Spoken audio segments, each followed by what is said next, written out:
அஸ்ஸலாமு அலைக்கும். டே 12 இஃப்தார் விலாக் பார்க்கலாமா? ரொம்ப சிம்பிளாக பண்ணியிருந்தேன். பட் ஆனால் கேரட் மில்க் ஷேக் ரொம்ப சூப்பராக இருந்தது. ஃபஸ்ட்டு வந்த உடனே நோம்பு கஞ்சி குக்கரில் வச்சுட்டு பக்கத்துலேயும் கேரட் ஸ்டீம் பண்ணிக்கிட்டேன். ஏன்னா பாப்பாவும் சாப்பிடுவா. அதனால் பச்சையாக கொடுத்தா நல்லா இருக்காது. அதனால் ஸ்டீம் பண்ணி பண்ணும்போது இன்னுமே அந்த ஃப்ளேவர் ரொம்ப ரிச்சாக இருந்தது.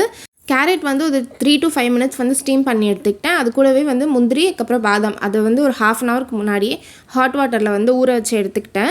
இப்போது கேரட் நான் மிக்சியில் போடும்போது அதையும் ஆட் பண்ணிக்கிட்டேன். ரொம்பவே சூப்பராக இருந்தது. ஃபைனலாக கொஞ்சமாக கண்டென்ஸ்டு மில்க் மட்டும் ஆட் பண்ணேன். சுகர் ஆட் பண்ணலை. பண்ண உடனே ஃப்ரிட்ஜில் வச்சுட்டேன். அப்போ தான் சாப்பிடும்போது கொஞ்சம் நல்லாயிருக்கும் அப்படின்னு சொல்லிட்டு சர்வ் பண்ணுறதுக்கு முன்னாடி தான் எடுத்தேன். நம்ம நோம்பு கஞ்சிலாம் சாப்பிட்டுட்டு லாஸ்ட்டாக சாப்பிட்றதுக்கு அந்த கூலிங் கரெக்டாக இருக்கும். லாஸ்ட்டாக சப்ஜா சீட்ஸ் மட்டும் ஆட் பண்ணிக்கிட்டேன். இன்றைக்கி எந்த ஃப்ரை ஐட்டம்ஸுமே பண்ணக்கூடாது அப்படின்னு தான் இருந்தேன். ஆனால் ஹஸ்பண்ட் லாஸ்ட் டைமாக இல்லை எனக்கு எதாவது பண்ணி கொடுன்னு சொன்னாங்க. ஸோ இம்மீடியட்டாக வெங்காய போண்டா மட்டும் பண்ணி கொடுத்துட்டேன். கூடவே காராமணியும் இன்றைக்கி வேக வச்சுருந்தேன். இதுதான் இன்றைக்கி என்னோடய இஃப்தார் விலாக். வீடியோ பிடிச்சா லைக் அண்ட் ஃபாலோ பண்ணிக்கோ.